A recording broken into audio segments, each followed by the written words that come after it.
So is your dude cool with sharing you with other dudes? We do women right now.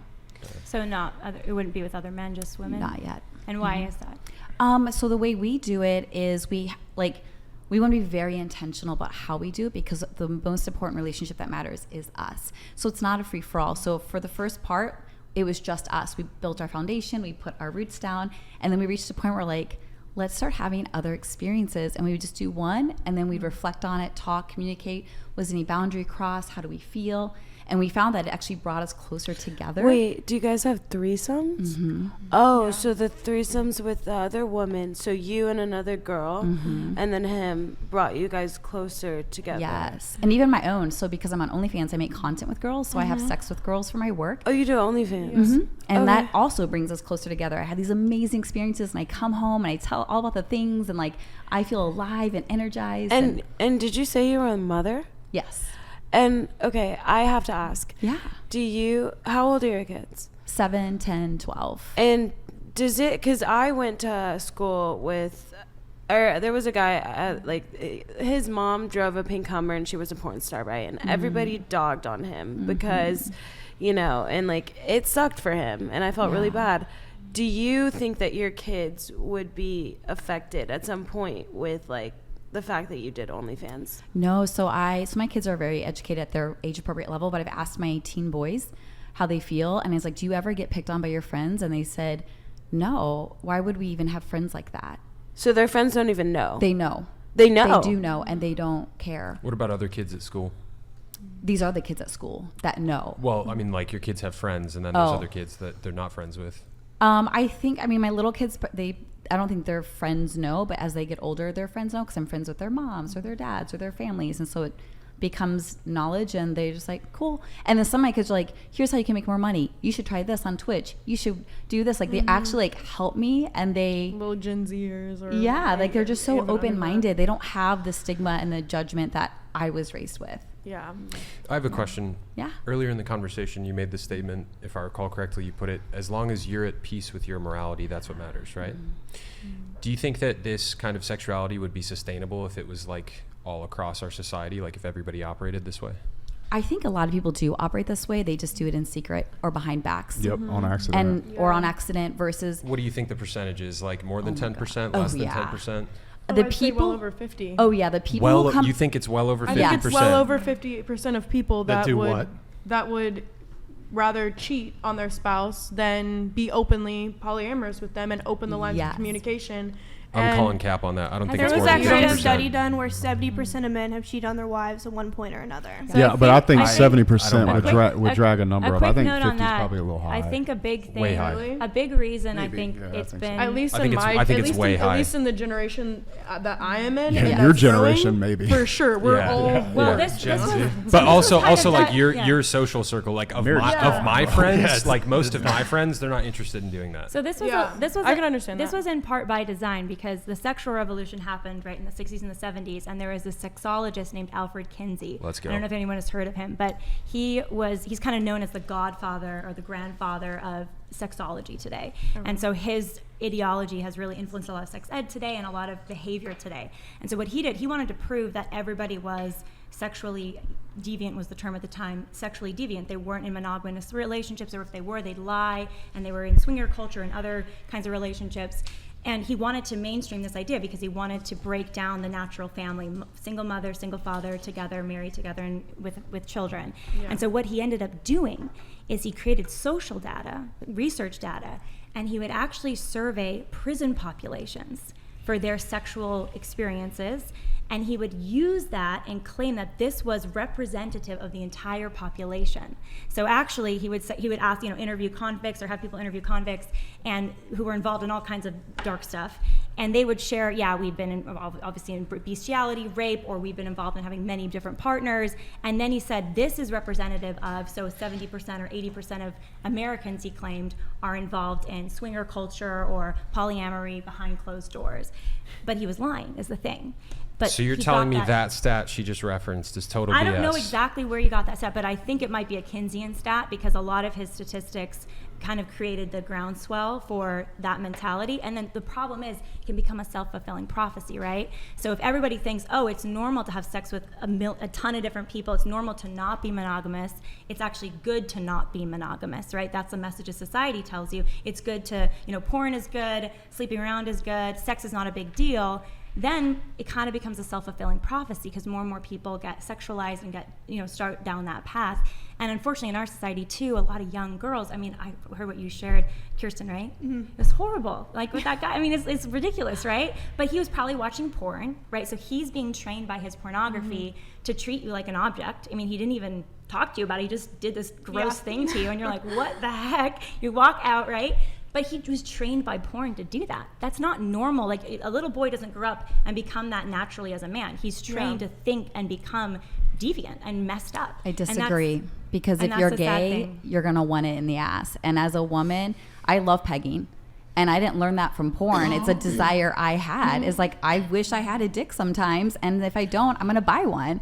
So to say that that's like to say it only comes from porn is like such a. When did you first realize you wish you had a dick sometimes? Probably since I was little. I've always been very sexual and have always wanted to fuck most people with 2 legs. Like I just am drawn to having sex. And in my 20s, maybe late 20s, I think the curiosity was there. And I didn't watch porn in my 20s. I was a Christian in a monogamous marriage, but I had this desire. And I was afraid of it. And then I learned that this is actually a common desire. And I fulfilled it. And I'm like, oh my gosh, I love this. It resonates with me and it brings me pleasure. It brings my people pleasure that I do this to. But outside of it, it's easy to judge and be like, ew, weird, gross, wrong. But inside, it's been amazing for me and the people that we participate in. But if you are happy having sex with the person you're having sex with, right? Yeah. What is the difference between you having sex with that person, you having sex with a different person? Why do you feel the need to have sex with everybody? It's not a need, it's a desire. And I think it's learning that it's okay to have desires. It's okay if they're not mainstream. It's if it's between consenting adults, do what you want. That's the thing. No one's being harmed here. No one's being coerced. No one's being manipulated. It's I desire this. Do you desire this? Yes. Great. We're all on the same page. Here's a question. Do you think all desires should be acted on? All sexual desires? Nope.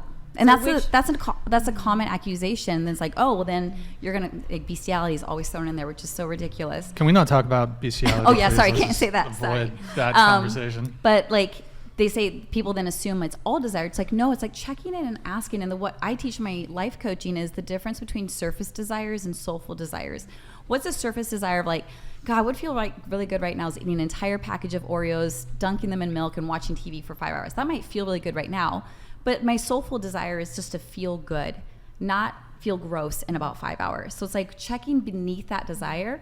And so for me, I was always afraid of my sexual desires. What does this mean about me? Am I a cheater? Am I going to hurt someone? I'm oh, I'm just a very sexual person who gets a lot of pleasure and connection out of sex. That's actually a gift I bring. When I have sex with you, it's amazing. I bring my whole self to the table. And I've had people tell me, I've never had something like that. I've never been given pleasure like that. And to know that I could fulfill that for you, that's an honor. So I want to go back to my original question. Yeah. If everybody had this same set of moralities across the table throughout our whole society, how quickly do you think it would take for things to completely fall apart? I don't think that would ever happen. First of all, you don't think that would ever happen? No, and because I think you don't think. Hold on, Chase, one second. Oh yeah. If you guys curse in these, it doesn't trigger the robot voice. Wait, let's what? pull it back up and read it. Yeah, I'll pull it back up. I don't know why this one came over it, but what the frick? Hold on, I'm re-triggering it right now. What is going on? Yo, Bad ZXE, thank you for the 200. Just when I thought $200. Just when I thought the depravity could not get any lower in modern women. All I can say is you can only impress me at this point. Old 304, you think your kids aren't about to get the soul bullied out of them because of your phase is completely insane. Your response. Thank you. Yeah, it's just I've already told you, my kids and my teen boys have said our friends don't care and they know. So it doesn't stand any truth to that. So do you think if other families were practicing the same thing, their kids wouldn't get bullied? I think kids get bullied no matter what, unfortunately. It doesn't, right, but it's you not can, just you for can give sexually them different families. That's the thing here. It's like we try to stigmatize sexually different families as though they're going to be the only ones who get bullied. I have friends who are all kinds of monogamous, non-monogamous, married, single parenthood, and their kids are getting bullied for totally different reasons. It's not relegated to just sexually different families. But it's also putting a target on their back. Exactly. People will get bullied for all sorts of different things, but that's not an excuse to give kids more ammunition to bully. Do you think that their teen sons are telling you the truth? Absolutely. I know their friends. Their friends know me, and we talk about it all the time because like we just have such an open family. Like, what if they didn't want to hurt your feelings? Would it weird you out if your kids' friends were like watching your OnlyFans? Like, well, they can't. Well, they can't because you have to be of age. Can't you lie about your age? You have to have an ID. I don't know how OnlyFans You have to get ID, but people like rip OnlyFans. They definitely are all over the They're internet. definitely watching your content. Sure. They're definitely watching your OnlyFans. content. They're definitely doing things they shouldn't be doing to your content. But who hasn't done that to their friend's hot mom? There's one more thing. I think there's one more important thing going on here, though, because I think this is something really interesting. Nick, you were talking about like sexual desires and the desire to act out on our different sexual desires. And I think there's this mentality in our culture today that if someone has a sexual desire, then that is their identity. That can become their identity. If they have enough of a sexual desire in one direction, that's their identity. And so, but I don't think that's true. I don't think we're defined by our desires. I think we're defined by what we choose. I love pegging, and I do not identify as a pegger. It's like, I love threesomes, and I don't identify as a threesome. It's like, I'm Nicole Mitchell, a woman who's alive and in tune with what she wants and lets herself have it with consenting adults, and there's nothing wrong with that. I disagree. I have all kinds of experiences, but it doesn't mean I have to identify as each of those things. I love Oreos. I'm not an Oreo. You know, it's like, we have to realize like these are statements we say as there's no substance behind it. No, I disagree. I disagree. Nick, I got to make a point. Nick, go for it. You say that there's nothing wrong with it. You say that as long as you're at peace with your morality, it's fine. I completely disagree. Again, fine. I think if our entire society ran the way that you're kind of prescribing, where people just fulfill whatever quote unquote soulful desires they have, things would completely fall apart. Like the values that she was preaching to Justin earlier when he was getting a little bit annoyed by it, understandably. What she was preaching, I am here personally in the world to serve God, and I believe that one of the best ways that we can serve God is by sacrificing our selfish desires that might have negative impacts on ourselves or other people. And these statements like, as long as you're fine with it, it's okay. Like, there's ripple effects to our actions. In that statement, though, the assumption is that the desires are negative and that they will create harm. So I have a belief that my desires are given to me by God, and by fulfilling my desires, it brings more good in the world. You think that they're given to you by God? Yes, I think the fact that I have a clitoris, which only exists for pleasure, not for reproduction, not for child rearing, purely for my pleasure, I believe there's a divine design where pleasure is our birthright. And so by me honoring my desire for pleasure, letting myself receive it, letting myself give it to others, produces so much good and pleasure and connection. It baffles me truly how people are so afraid of pleasure. They'd rather sacrifice and deny. And to push back on what you're saying earlier too, like if we did all the way you guys preach of like husband, wife, monogamous marriage and kids, that's how society has been the past 100+ years. And women were trapped in marriages for thousands of years. Women were trapped in marriages. They couldn't get out, and if they got out, they were ruined because their worth and value was solely found in that marriage. They could only provide it for. Yes, women didn't have the right to own homes, open credit cards, have bank accounts, buy property. The reason the divorce rate is so high now is more women we are capable to be financially independent. So this is something I'm super passionate about because I think there's been a version of maybe fundamentalist Christianity that people have experienced that they felt really hurt by, and so they've kind of lashed out against it and rejected it. And I see this a lot actually. But the reality is when I was raised Protestant, went through this kind of semi-agnostic phase, kind of like you went through, and then I ended up Catholic after doing a ton of study and a ton of research and just being convinced by the beauty of it.